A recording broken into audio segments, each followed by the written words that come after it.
ACCA નું coaching કરવા માંગતા વિદ્યાર્થીઓએ બેઝિક કઈ બાબતોનું ધ્યાન રાખવું જોઈએ? મેઇનલી આમ જોવા જઈએ તો 3 બાબતોનું ધ્યાન રાખવાનું આવે. First and most important is the faculty and the institute.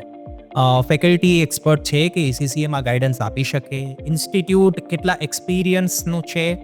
ઇન્સ્ટિટ્યૂટનો experience નહીં, ઇન્સ્ટિટ્યૂટનું એસીસીએ ભણાવવાનો એક્સપિરિયન્સ. બરાબર.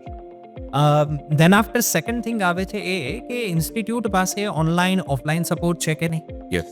મટીરિયલ એ રેન્ડમ છે કે પોતાનું ખુદનું સારી રીતે બનાવેલું મટીરિયલ છે. Third important thing is the placement.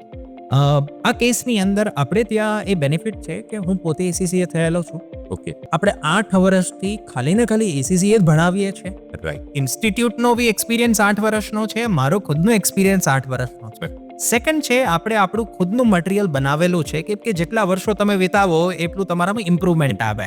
Exam system ને બધું આટલું અમે સરસ ડિઝાઇન કરેલું છે. વર્ષોથી આમ તો ઓનલાઈન ભણાવતા એટલે ઓનલાઈન પોર્ટલ તો છે જ. થર્ડ મોસ્ટ ઇમ્પોર્ટન્ટ થિંગ જે પ્લેસમેન્ટની આપણે વાત કરી, અમે અત્યારે એટલા સારા ટાઈઅપ્સ કરીએ છીએ કંપની સાથે કે તમને કાલે ને કાલે જો જોઈનિંગ કરવું હોય ને તો અમે કાલે ને કાલે તમને જોઈનિંગ કરાવી શકીએ. એવી સરસ રીતે પ્લેસમેન્ટ સપોર્ટ પણ ડિઝાઇન કરી દીધા છે. If you are thinking of ACCA, career કંપાસના કાઉન્સેલરનો જસ્ટ એકવાર સંપર્ક કરો. You will get everything that you want.